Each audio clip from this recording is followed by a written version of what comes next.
Good morning, सुप्रभात, नमस्कार। स्वागत है आपका मनी 9 पर। मैं हूं आपके साथ मीनू शर्मा, लेकर हाजिर हूं आपकी जेब और जिंदगी पर सीधा असर डालने वाली पर्सनल फाइनेंस खबरों का बुलेटिन मनी मॉर्निंग।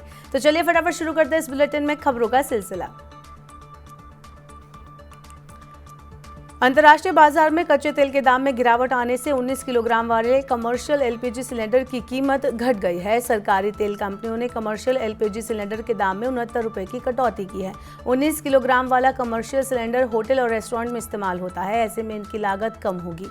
दिल्ली में कमर्शियल एलपीजी सिलेंडर की कीमत 69 रुपये घटने के बाद 1676 रुपये प्रति सिलेंडर हो गई है।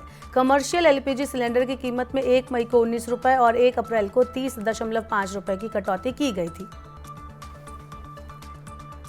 क्रूड ऑयल की कीमतों में नरमी आने से भारत में विमान ईंधन सस्ता हो गया है। सरकारी तेल कंपनियों ने एविएशन टरबाइन फ्यूल यानी एटीएफ के दाम में 6.5% की कटौती की है। राष्ट्रीय राजधानी में एटीएफ की कीमत 6,673 रुपये प्रति किलो लीटर घटकर 94,969 रुपये प्रति किलो लीटर रह गई। इससे पहले 1 मई को इसकी कीमत में 749 रुपये प्रति किलो लीटर की मामूली वृद्धि की गई थी। मुंबई में एटीएफ की कीमत 95,173 रुपये प्रति किलो लीटर से घटकर 88,834 रुपये प्रति किलो लीटर रह गई। लोकल टैक्स के आधार पर हर राज्य में एटीएफ की कीमतें अलग अलग होती हैं। ईंधन सस्ता होने से विमान कंपनियों को फायदा होगा, क्योंकि उनकी कुल परिचालन लागत में करीब 40% हिस्सा ईंधन का होता है। इंडियन ऑयल ने 12 महीने बाद ऑटो गैस के दाम में बदलाव किया है। ऑटो गैस एक स्वच्छ, हाई ऑक्टेन और इको फ्रेंडली ईंधन है, जिसका इस्तेमाल वाहनों में किया जाता है। दिल्ली में ऑटो गैस की कीमत 1.59 रुपये घटकर 57.64 रुपये हो गई है। मुंबई में ऑटो गैस की नई कीमत 57.84 रुपये, कोलकाता में 53.31 रुपये और चेन्नई में 57.38 रुपये प्रति किलोग्राम होगी। वहीं पेट्रोल और डीजल की कीमत स्थिर बनी हुई है। सरकार ने मार्च महीने में पेट्रोल डीजल की कीमत में 2 रुपये प्रति लीटर की कटौती की थी। सरकार ने केंद्रीय कर्मचारियों के महंगाई भत्ते में 4% की बढ़ोतरी के बाद रिटायरमेंट ग्रेच्युटी और डेथ ग्रेच्युटी में 25% का इजाफा कर दिया है।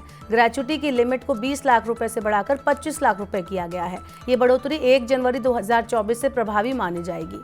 सरकार ने लोकसभा चुनाव की शुरुआत से पहले ही कर्मचारियों के डीए में बढ़ोतरी कर दी थी। महंगाई भत्ता बढ़ने की वजह से सरकारी कर्मचारियों के लिए कई भत्तों में बढ़ोतरी हुई है, जिसमें रिटायरमेंट ग्रेच्युटी भी शामिल है। मारुति सुजुकी इंडिया ने अपने कुछ मॉडल के दाम घटाने की घोषणा की है। ये कटौती ऑटो गियर शिफ्ट पोर्टफोलियो में की गई है। ऑटो गियर शिफ्ट के साथ आने वाली Alto, K10, Espresso, Celerio, WagonR, Swift Dzire, Baleno, Fronx और इग्निस के दाम घटाए गए हैं। कटौती के बाद वाहनों की नई कीमत 1 जून से प्रभावी हो गई है। कंपनी ने इस कटौती की कोई वजह नहीं बताई है। कंपनी ने अपने ऑटो गियर शिफ्ट पोर्टफोलियो को अधिक किफायती बनाने के लिए ये कदम उठाया है। बाजार पूंजीकरण के हिसाब से देश की टॉप 100 लिस्टेड कंपनियों को मीडिया में आई किसी भी बाजार अफवाह की पुष्टि या खंडन एक निश्चित अवधि के भीतर करना अनिवार्य होगा। 1 जून से यह नियम लागू हो गया है। 1 दिसंबर से टॉप 250 कंपनियों के लिए यह नियम लागू होगा। सेबी के नियम के मुताबिक इन कंपनियों को मीडिया में आई किसी भी घटना या जानकारी की पुष्टि, खंडन या स्पष्टीकरण 24 घंटे के अंदर करना होगा। इस नए रूमर वेरिफिकेशन फ्रेमवर्क के माध्यम से सेबी कंपनी के शेयरों में आने वाले तेज उतार चढ़ाव को रोककर निवेशकों के हितों की रक्षा सुनिश्चित करेगा। सेबी के इस कदम से भारतीय शेयर बाजार को निष्पक्ष बनाने में मदद मिलेगी और ये दुनिया भर के निवेशकों के लिए एक पसंदीदा बाजार भी बन सकेगा। यूनियन बैंक ऑफ इंडिया ने अपनी फिक्स्ड डिपॉजिट स्कीम पर इंटरेस्ट रेट को रिवाइज कर दिया है। बैंक ने 2 करोड़ रुपए से कम वाली एफडी पर मिलने वाली ब्याज दरों को बढ़ाया है। एफडी की नई ब्याज दरें 1 जून से प्रभावी हो चुकी हैं। 7 से 45 दिन वाली एफडी पर यूनियन बैंक ने 3.5% ब्याज की पेशकश की है। 1000 दिन से लेकर 10 साल वाली एफडी पर बैंक 6.5% ब्याज देगा। बैंक अपने सीनियर सिटीजन को सामान्य ग्राहकों की तुलना में 0.5% एक्स्ट्रा ब्याज दे रहा है। ट्रूकॉलर मोबाइल यूजर्स को धोखाधड़ी से बचाने के लिए एक नया फीचर लेकर आया है। AI कॉल स्कैनर नाम का ये नया फीचर फर्जी और स्कैम कॉल की पहचान करेगा। AI कॉल स्कैनर आवाज सुनकर ये बता देगा कि आवाज किसी मशीन की है या असली है। इससे AI के जरिए होने वाली धोखाधड़ी पर लगाम लगेगी और मोबाइल यूजर्स लूटने से बच सकेंगे। बैंक नियमों का पालन सही से नहीं कर रहे हैं। भारतीय रिजर्व बैंक ने नियामक मानदंडों का पालन न करने के लिए एसबीएम बैंक पर 88 लाख रुपए का जुर्माना लगाया है। बैंक पर जुर्माना आरबीआई की लाइसेंस से जुड़ी शर्तों का पालन न करने पर लगाया गया है। इसके अलावा बैंक को एलआरएस के तहत लेन देन को तत्काल प्रभाव से रोकने के लिए विशेष निर्देश दिए गए हैं। बैंक को 2 अलग अलग नोटिस जारी किए गए हैं, जिसमें उसे कारण बताने के लिए कहा गया है। मैक्स लाइफ इंश्योरेंस कंपनी ने अपने ग्राहकों को अब तक का सबसे ज्यादा बोनस देने का ऐलान किया है। वित्त वर्ष 2023-24 के लिए कंपनी अपने पात्र पॉलिसी धारकों को 1,826 करोड़ रुपए का बोनस बांटेगी। कंपनी लगातार 22 साल से अपने ग्राहकों को बोनस दे रही है। वार्षिक बोनस से करीब 21 लाख पात्र पॉलिसी धारकों को फायदा होगा। होंडा कार्स इंडिया ने एक्सक्लूसिव बेनिफिट के साथ होंडा समर बोनांजा की घोषणा की है। 1 महीने तक चलने वाले इस प्रमोशनल अभियान के तहत होंडा कारों पर आकर्षक लाभ और सुनिश्चित उपहार की पेशकश की जा रही है। ये offer Honda Elevate, Honda City, City E और होंडा अमेज की खरीद पर मिलेंगे।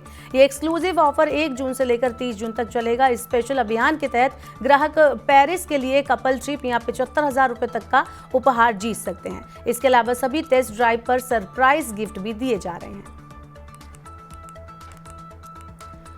केंद्रीय उपभोक्ता संरक्षण प्राधिकरण ने भ्रामक विज्ञापन देने के लिए कोचिंग संस्थान मलुका आईएएस पर जुर्माना लगाया है। मलुका आईएएस अकादमी पर 3 लाख रुपए का जुर्माना देना होगा। सीसीपीए ने पाया कि मलुका आईएएस अपने विज्ञापनों में छात्रों के पाठ्यक्रम के बारे में महत्वपूर्ण जानकारी छिपाता है। उसने दावा किया था कि इन छात्रों ने प्रतिष्ठित सिविल सेवा परीक्षाओं में सफलता पाई है। कोचिंग संस्थान के विज्ञापनों में यूपीएससी सीएससी 2022 में 120 से ज्यादा चयन और गारंटीड प्रीलिम्स और मेंस का दावा किया गया था, लेकिन ये खुलासा नहीं किया गया था कि 136 सफल उम्मीदवारों में से केवल 2 ने ही भुगतान वाले पाठ्यक्रम लिए थे, जबकि शेष 134 छात्र निःशुल्क साक्षात्कार मार्गदर्शन कार्यक्रम का हिस्सा थे। तो आज के मनी मॉर्निंग के बुलेटिन में फिलहाल के लिए इतना ही। अपने काम की जरूरी खबरें देखने और समझने के लिए सब्सक्राइब करें हमारे YouTube चैनल को। इसके अलावा आप चाहें तो पर्सनल फाइनेंस से जुड़ी खबरों को और ज्यादा पढ़ सकते हैं, समझ सकते हैं। इसके लिए आपको क्या करना है, हमारी वेबसाइट www.money9.com पर आपको विजिट करना है। ऐसी और वीडियोस के लिए देखते रहिए Money9। नमस्कार।